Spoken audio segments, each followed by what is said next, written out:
Hi and welcome to Cooking with Jo. Now, normally I do this in my private online support group, but today I thought I would share it with everyone because I posted earlier on a chicken dish that I'd like to do, and one of my friends has cooked it the day before, and she said it was absolutely delicious, but I already had it on the menu to plan for my online cooking support group, and but I thought I would share it with everyone today because I feel it's going to be still quick and easy.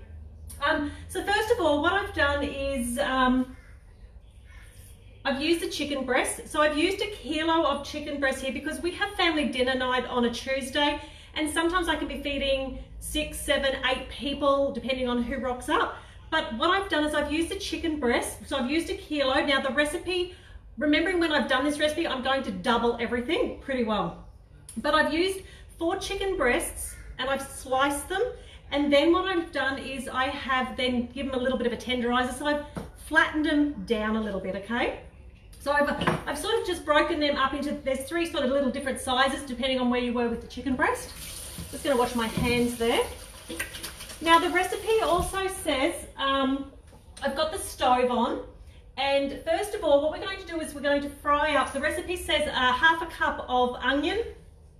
I'm of course going to use a cup. And pretty well I'm going to use 1 onion because who just leaves an onion to go to waste? So I'm throwing in the rest of the onion. But if you were going to do it for 1 serve, the 1 serve says that we're going to just do half a cup, but I've used a cup and put the rest in. So we're just going to pan fry the onion. Then we have some celery. The celery recipe, it says 1/4 cup. But I'm going to use the 1/4 cup because that goes for 1, but I've of course doubled it. Pop that in there. And we're just going to get that so that it's nice and clear. So just make it a little bit soft. And I'm a little bit partial to some fresh garlic. So I'm going to pop that straight in there. I have changed the recipe a little bit. It does say when we make the cream cheese sauce, you can use garlic powder, but I'm going to put the garlic into my chicken dish because I just love using garlic anyway. So I'm going to pan fry that. Now, quick little tip while I've got my celery out, you may not know this, but did you know if you wrap your fresh celery into alfoil and just roll that up, and pop that in the fridge, this will keep your celery crisp for weeks and weeks. Absolutely, that's the best tip I ever learned from the grocer, but you'll have fresh celery anytime you want it. Okay, so while that's pan frying there,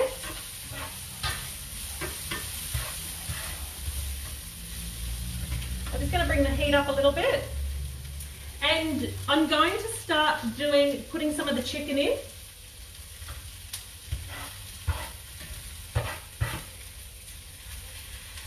I'm going to use the smaller ones first because what I'll do is I'll do a bit of a partial of the recipe so that we can sort of move through quite quickly. Okay. I'm just going to get the smallest bits. Okay, so I'm just going to let that cook. Once again, wash my hands. Okay, so while that's cooking there, and we've got that underway, we're going to do a tomato puree. So it's really simple and easy. I'm using, here it says, the recipe says 2 tablespoons of sun-dried tomatoes, and it says to use it in the oil. I'm just going to empty some of that. Got a container there. Hold on. Let's put that in the cup. Just going to need a smaller teaspoon.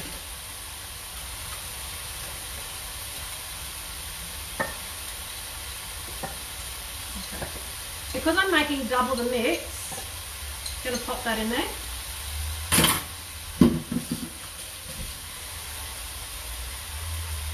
And if you've got one of these little blitzers, they're really quick and easy.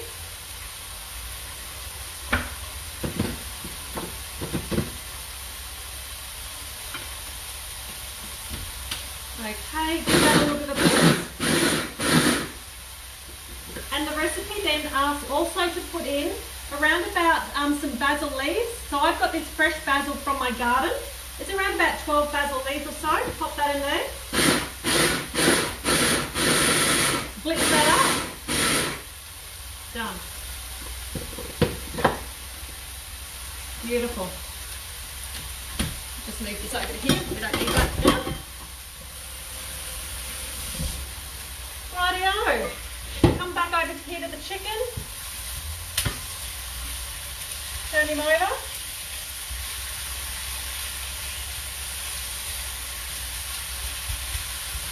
Okay, so stage 2, so what we're going to do, we're just going to let that to the side. We're also going to use the Parmesan cheese. So I've used 1.5 Philly cheese, and I've got that in here already. And the recipe says to use 1 cup of stock cube. Now I'm using the chicken stock cube. I would double it, but my friend has already told me that she feels that it was a little bit too liquidy. So I'm only going to do 1 cup to start with. I'm not going to double the liquid in this particular instance.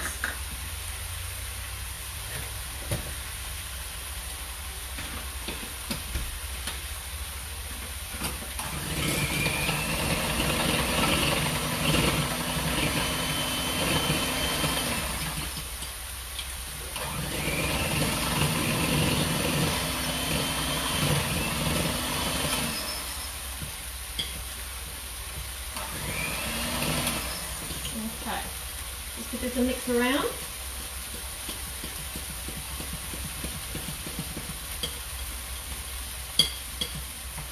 Okay. So all I did was I brought the cream cheese to room temperature.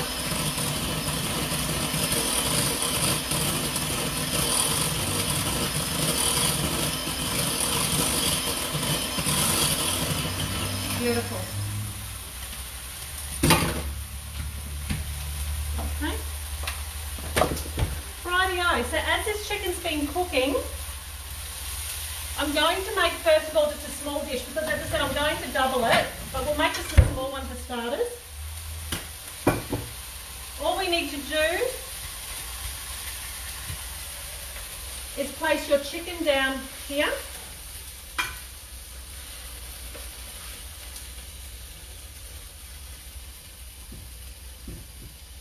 Okay, as so.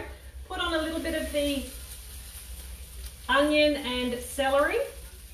Put that there. Just going to turn that heat off because I'm going to use that. I'll make the second lot, I'll cook the second lot of chicken in a minute. But so far I've just put the chicken in, the celery, the onion. We of course would like to put a little bit of salt and pepper.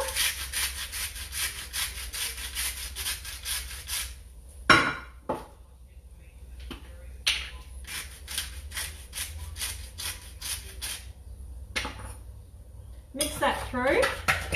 Oh, splash that on myself. Okay. Then we have some baby spinach leaves. Look, this is what teeth are for. With a bit of baby spinach leaves, we're then going to sprinkle that on top.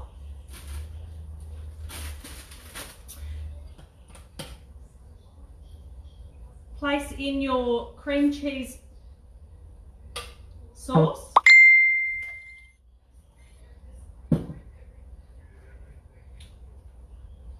And then what we're going to do is we're going to drizzle the puree that we've got here. I might just grab another bigger spoon.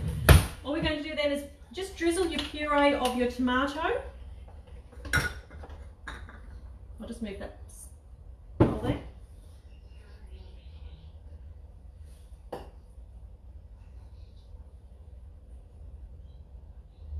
Like so. And really you can put as much or as little as you want. You could even put some olives in there. I feel that if I make this recipe again, I would actually probably do a little bit of an olive paste as well. I think that would be delicious. Then we're going to put in the cheese. We've got I had to search a little bit high and low, but I've got the provolone cheese. It was a little bit harder to find than I thought, but I ended up finding it today. It is a little bit expensive. That was about $8. And what we've done is we've used a slicer because it came in a big piece. So I've actually sliced up the cheese.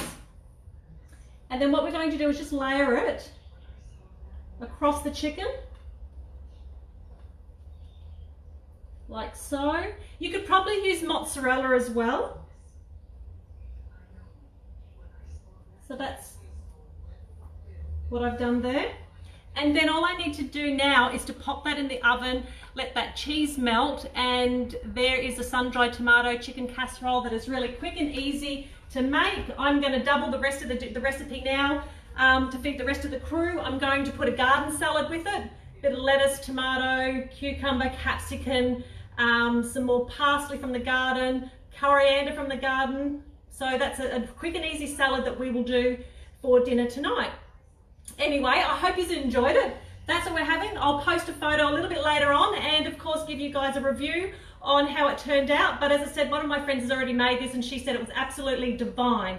So I've already got good feedback on the recipe already.